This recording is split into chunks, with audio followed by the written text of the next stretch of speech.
Hi everyone. You're getting this video for an announcement, and it's really for not a very well kept secret in the clinic. You know, after 40 years of practice, my wife and I have decided it's time for a new chapter in our lives. And so I'm going to be retiring at the end of this month. So I'll retire from active care on September 26th. So that will be my last day in the clinic. I'm still going to be working with functional medicine patients. I've offered to do that. It's something that we can do virtually, and so many of you already know that. So I will still be available for some of that work, and we'll continue with that, but I will no longer be in the clinic on a daily basis. That, however, doesn't mean you guys shouldn't be coming in.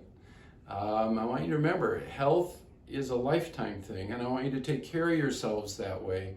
So I'm going to encourage you that you should be coming into the clinic for your regular care, just the same as you did with me. We have plenty of really good doctors in this clinic. In fact, don't tell them this, but I'm not even the best doctor in the clinic. They think I am, but I'm not, so don't tell them that. So come on in. They will take very good care of you. Lastly, I want to thank you, and I want to thank you from the bottom of my heart. You know, it's been a real honor and a privilege being able to work with you and help you in your healthcare. The fact that I get to come in and see all of you every day has been the real joy in what I do. And to be honest with you, it really is the part that I'm going to miss the most. So thank you so much for that.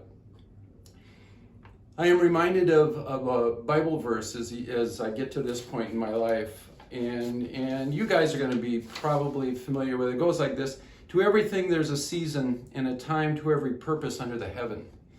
And that's the way that chapter starts. But I think it's very interesting that the last verse in that chapter ends starting like this: wherefore I perceive that there is nothing better than that a man should rejoice in his own works, for that is his portion. Yeah, this has been fun for me. I have rejoiced in and been happy for these 40 years. I get a little emotional even with it. But it's time for the new season. And so that's where my wife and I are going to go. We have new adventures, and I'm sure new troubles to get into. We'll do them together and have some fun. But I wanted to make sure I said thank you and God bless.